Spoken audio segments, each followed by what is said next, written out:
Bill ला रहे हैं, आप देश को बांटने का काम कर रहे हैं, जोड़ने का काम नहीं कर रहे हैं। आप दुश्मन हैं मुसलमानों के, उसका सबूत ये बिल है। Thank you. मैं अपमान का विरोध करता हूं।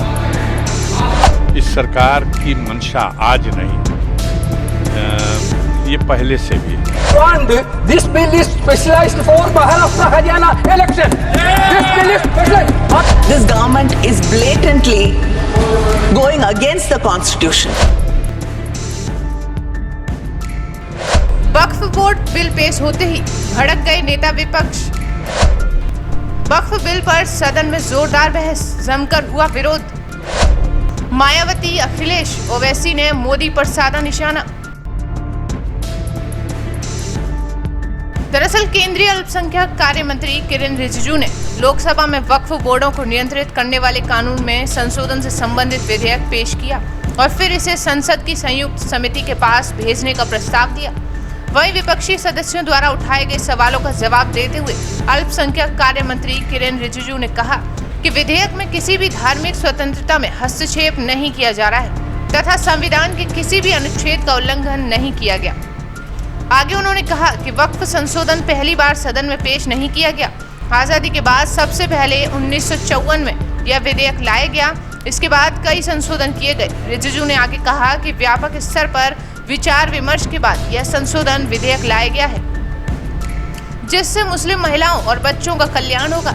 उन्होंने कांग्रेस के नेतृत्व वाली संयुक्त प्रगतिशील गठबंधन यूपीए सरकार के समय बनी सचर समिति और एक संयुक्त संसदीय समिति जेपीसी का उल्लेख किया और कहा कि इनकी सिफारिश के आधार पर यह विधेयक लाया गया है। का समर्थन कीजिए, करोड़ों लोगों का दुआ मिलेगा।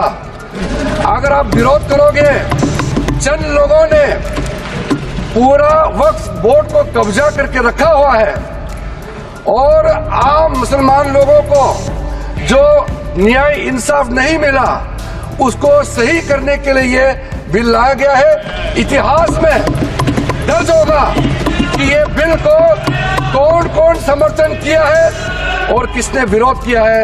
ये इतिहास में नाम दर्ज होगा। इसलिए इस बिल का विरोध करने से पहले आप सोचिएगा करोड़ों गरीब महिलाओं का, बच्चों का, गरीब मुसलमानों का। सर, सबसे पहले मैं सर जो खामियां ये 2014 से लेकर के आज तक ये 1995 अमेंडमेंट एक्ट के बारे में मैं सिर्फ नहीं कह रहा हूं, हमसे पहले कांग्रेस के जमाने में भी कई यहाँ इस मुद्दे को लेकर के कमेटियां और अलग अलग जगह में इसका विवरण किया गया है। सबसे पहले सर 1976 में वक्फ इंक्वायरी रिपोर्ट पेश किया गया था और 1976 वक्फ इंक्वायरी रिपोर्ट में जो बड़ा रिकमेंडेशन आया है मैं आपके सामने में पढ़ के सुनाना चाहता हूं। 1976 वक्फ इंक्वायरी रिपोर्ट में कहा गया है सारा वक्फ बोर्ड्स जो है मुतवालिस के कब्जे में चले गए हैं, उसको डिसिप्लिन करने के लिए प्रॉपर कदम उठाया जाना चाहिए। 1976 वक्फ इंक्वायरी रिपोर्ट का दूसरा रिकमेंडेशन है लिटिगेशंस और केसेस जो आपस में मतभेद इतना ज्यादा है उसको सरल करने के लिए ट्राइब्यूनल सिस्टम को गठन होना चाहिए। उस समय का रिकमेंडेशन था। दूसरा सर सचर कमेटी का रिकमेंडेशन। सचर कमेटी ने आप यूपीए का समय में ही आपने कमेटी का रिपोर्ट एक्सेप्ट किया। उसमें कहा गया कि अभी जो मौजूदा वक्फ बोर्ड है उसको ब्रॉड बेस किया जाना चाहिए। जो लोग मेंबर होते हैं, जो लोग इस कमेटी में जिस वक्फ बोर्ड में है उससे काफी नहीं है, इसलिए इसका ब्रॉड बेस होना चाहिए, रिप्रेजेंटेशन ज्यादा होना चाहिए। ये सचर कमेटी का रिपोर्ट का पहला नंबर पॉइंट। इसमें सर दो महिला सेंट्रल वक्फ काउंसिल और स्टेट वक्फ बोर्ड में होना चाहिए। ये भी सचर कमेटी का ही रिकमेंडेशन है। सेक्रेटरी जो होते हैं सेंट्रल वर्क काउंसिल का, वो joint secretary level government of India का उस स्तर का ऑफिसर होना चाहिए। उसमें अंडर सेक्रेटरी का जूनियर ऑफिसर लेवल जो बनाया है, उसको आप रैंक को ज्वाइंट सेक्रेटरी लेवल तक उसको उठाना चाहिए। ये उसी कमेटी का रिपोर्ट।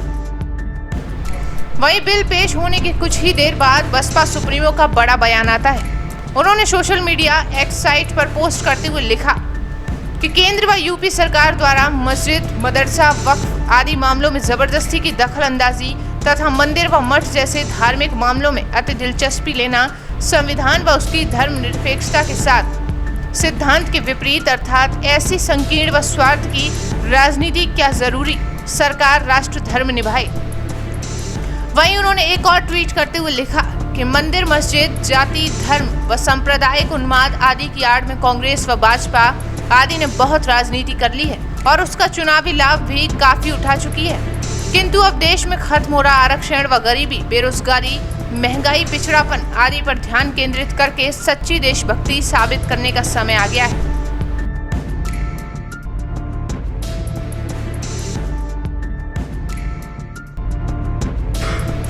इससे पहले विपक्षी दलों ने विरोध करते हुए कहा कि यह संविधान और संघवाद पर हमला है तथा अल्पसंख्यक के खिलाफ है।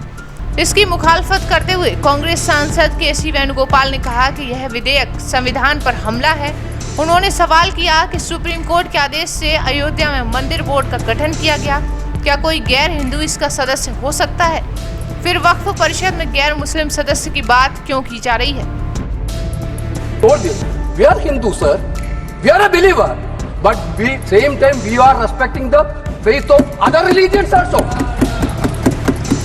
That is the basic principle. You want this bill is specialized for Maharashtra, Haryana election. This bill is specialized, but you don't understand that. Last time, people of India clearly taught a lesson to you. This type of divisive politics, India people will not going to buy now. Now again, you are trying to experiment that bill, sir. Again, this is an attack on federal system also. This is a clear attack on federal system also.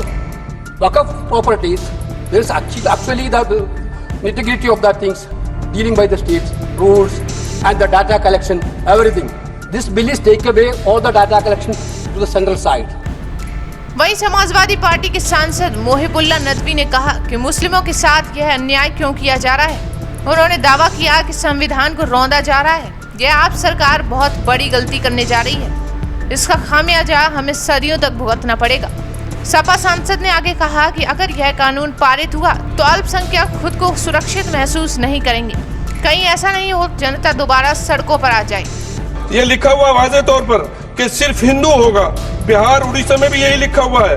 Punjab, Haryana में गुरुद्वारा प्रबंधन committee में सिर्फ सिख होगा only, और ये उनका अधिकार है, इसको माना गया है। लेकिन मुस्लिम के साथ में यह अन्याय क्यों रहे? हम अपने वकार को, अपनी इज्जत को, अपने मुल्क की, अपने शान को, अपने संविधान को खुद अपने पैरों तले रौंद रहे हैं। इसके बाद तृणमूल कांग्रेस के सुदीप बंदोपाध्याय ने कहा कि यह विधेयक अनुच्छेद 14 का उल्लंघन है तथा अनसंवैधानिक है। उन्होंने आगे कहा कि यह विधेयक धार्मिक स्वतंत्रता का उल्लंघन करने वाला है तथा सहकारी संघवाद की भावना के बेहद खिलाफ है। Constitutional due to violation of Article 25 and 26 of the Constitution, which talks about right to freedom of religion. It is opposing that right. It is against federalism. वहीं एक और डीएम के सांसद के कनिमोजी ने कहा कि यह दुखद दिन है। आज देख रहे हैं कि यह सरकार संविधान के खिलाफ सरेआम कदम उठा रही है। यह विधेयक संविधान, संघवाद, अल्पसंख्यकों और मानवता के खिलाफ है। Is this not unfair? Is this not against the law of justice? वहीं जनता दल यूनाइटेड ने कहा कि वक्फ संशोधन विधेयक मुस्लिम विरोधी नहीं है और इसे सिर्फ वक्फ संस्थाओं के कामकाज में पारदर्शिता के लिए लाया गया है। जेडीयू के नेता और केंद्रीय मंत्री राजीव रंजन सिंह उर्फ लल्लन सिंह ने लोकसभा में कहा कि कई विपक्षी सदस्यों की बातों से लग रहा है कि यह विधेयक मुसलमान विरोधी है। आखिर यह मुसलमान विरोधी कैसे है? आगे उन्होंने कहा कि विपक्षी सदस्यों ने मंदिरों की बात की है, लेकिन मंदिर और संस्था में बहुत बड़ा अंतर है। लल्लन सिंह ने कहा कि मस्जिदों के साथ छेड़छाड़ की जा रही है। जेडीयू सांसद ने कहा कि वक्फ संस्था को पारदर्शी बनाने के लिए यह संशोधन लाया जा रहा है।